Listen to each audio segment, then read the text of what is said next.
Imagine waking up in the cold silence of dawn, only to find a stranger curled beside your horse, shivering, fragile, and whispering a name you swore you'd never hear again.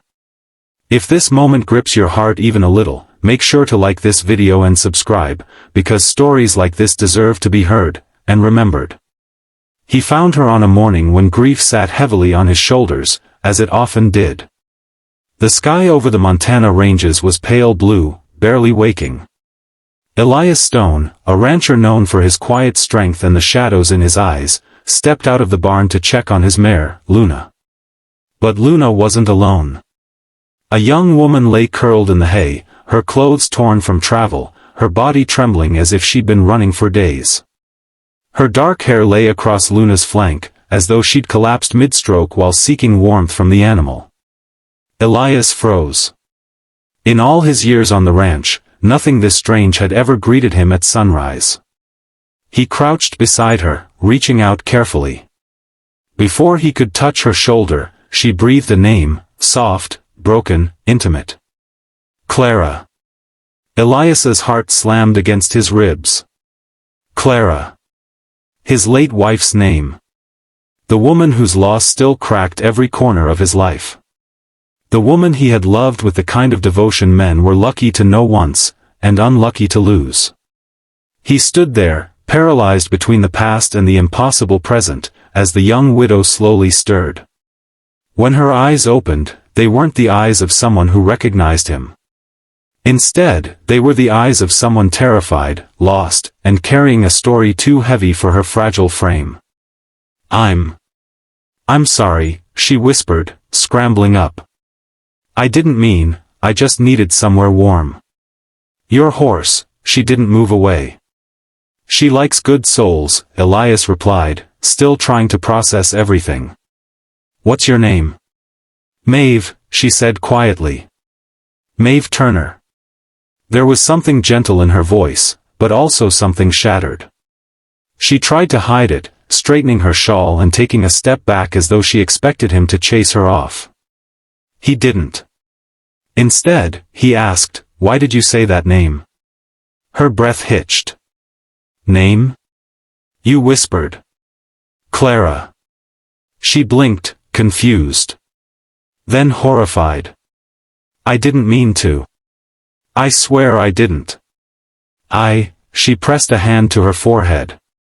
I've been having dreams. A woman. Soft voice.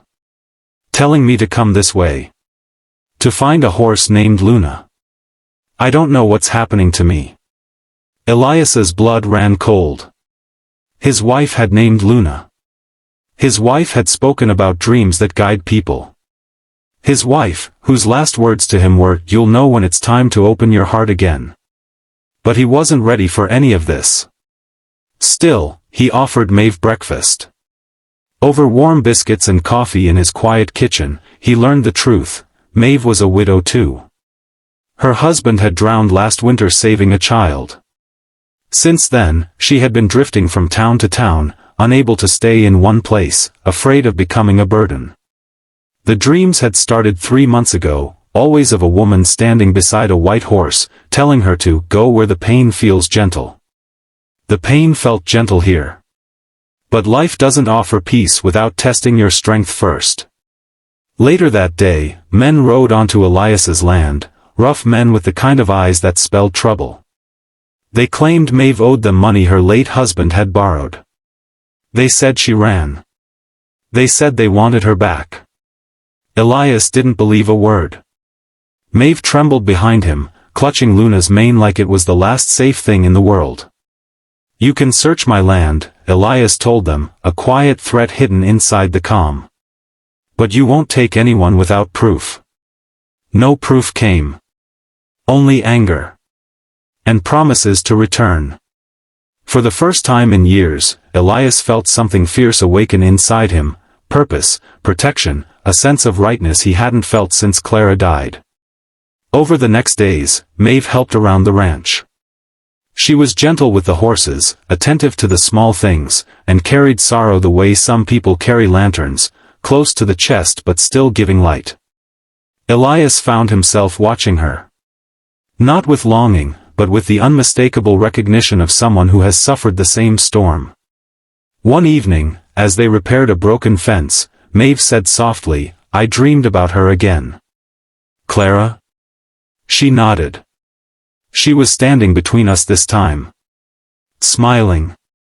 Like she wasn't mourning anymore. Like she wanted me to stay here." Elias swallowed hard. "Do you think dreams mean something?" "I think grief speaks in the language we can understand," she whispered.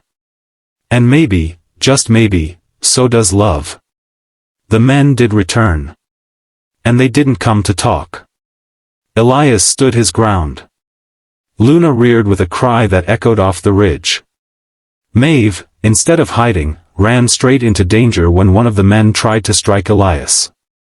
She knocked him off balance with a shovel, giving Elias the chance to disarm the attackers and run them off the property for good. When it was over, Elias pulled her into his arms. Not because she was weak, but because she had been brave. "Why would you risk yourself for me?" he asked. She looked up at him, breathless. "Because someone has been telling me to trust you. To trust this place. To stop running." For the first time since Clara's death, Elias felt tears burn his eyes. He didn't pull away. Days turned into weeks. The ranch felt lighter. Meals felt warmer. The silence of the house became comfort instead of punishment. One evening, Maeve stood beside Luna, stroking her gently. Elias approached, heart steady but full. "Maeve," he said softly. "If you want to stay, you don't have to dream it first. You can choose it." She smiled, eyes shining. "I think Clara already knew I would." Elias took her hand, carefully, respectfully, with the patience of a man who has learned the true weight of love. Some wounds don't heal by forgetting. They heal when someone new walks in carrying light. And sometimes, that light is guided by the one you loved and lost. If this story touched your heart, don't forget to like the video and subscribe for more stories that stay with you long after they're told.